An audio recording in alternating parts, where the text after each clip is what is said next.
around 8 years of experience being in and out of different types of therapy. And here's my experience with each therapist that led me to finding one that works for me. Bear in mind, therapy is not a one-size-fits-all solution. Different types of therapy work for different types of people.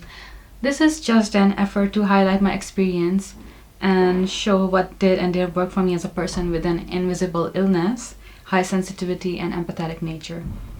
I'm aware that someone similar to me may not have the same experience as me, as this is very complex and boils down to different factors like childhood experiences, background, culture, upbringing, traumas, and a host of other factors. Therapist 1. My first therapist in France happened to be a shrink too. At that time, I was still learning French, so I went ahead with it as I needed to speak in English to articulate, and it was the only viable option in English as well as French available for me. So she told me that she practices cognitive behavioral therapy as well.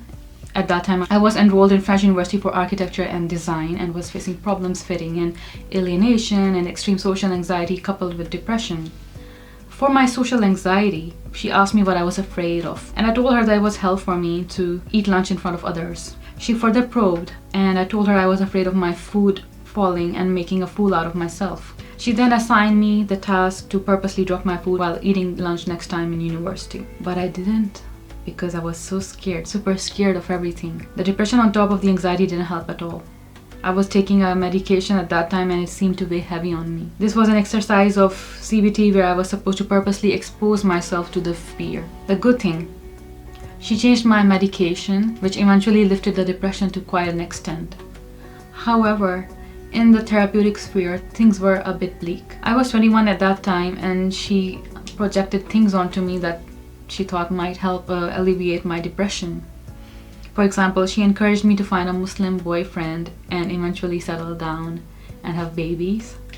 I did not like this at all, to say the least. I felt like she was seeing me through a certain perspective in which a Pakistani woman to her was traditional values of eventually settling down, marrying and having babies. I'm not saying there's anything wrong with that, but there was a discord in the values that she was seeing me with. It was a huge red flag for me. I didn't have any intention of that for the longest time or even forever. I wanted to study, graduate, and be financially independent. I tried to tell her that multiple times, but she still persisted on whatever she said earlier, like she knew better than me. Eventually led me to finding another shrink and leaving her.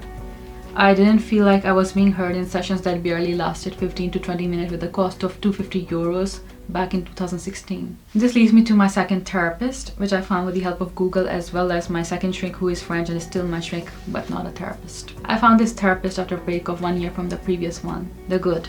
These sessions were priced at whatever I could afford, so I used to pay around 30 euros per session. This was more like talking therapy, and although the therapist empathized with me, I found barely any input from him on how to deal with my situation. He validated and heard me very well, but when it came to making suggestions and giving tools, there wasn't much. I wondered if that was because of the meager amount I was paying him. When I told him I don't think we are a right fit, he got defensive and pointed out sarcastically that I was willing to pay 250 euros for my previous shrink and therapist, but barely anything to him, which I shouldn't have revealed to him. He didn't know that I could only afford to pay 250 euros to the previous therapist because she was a psychiatrist too, and I could get the feuille de soins, which is like the receipt of the session that you present to the social security to get reimbursed. Meanwhile, if I just went to a therapist, I was getting nothing reimbursed and was paying out of my own pocket even though I was a student. I was unable to defend myself at his sarcastic remark.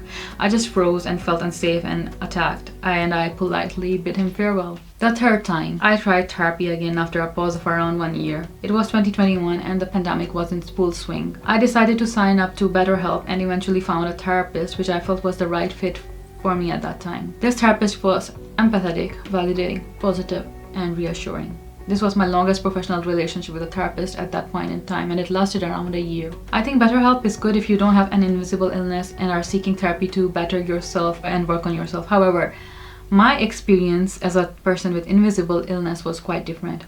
Bear in mind, I'm not bashing BetterHelp.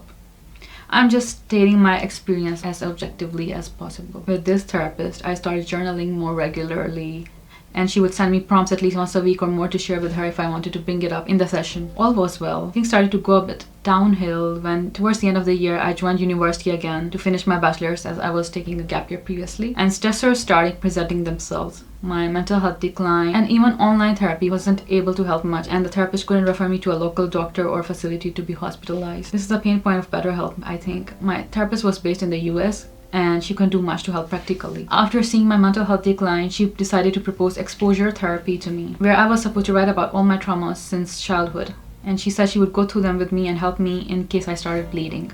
The problem was that before starting the exposure therapy, right after I did the homework of listing all the traumatic experiences, I was supposed to sign a form that stated that I promise I won't commit suicide. I found that very bizarre, and I was already in low spirits due to listing all the traumatic events and stress from university. I couldn't find this anywhere on the internet that this is a requirement. Therefore, I decided to bid farewell to this therapist too, as I experienced a lot of discords towards the end.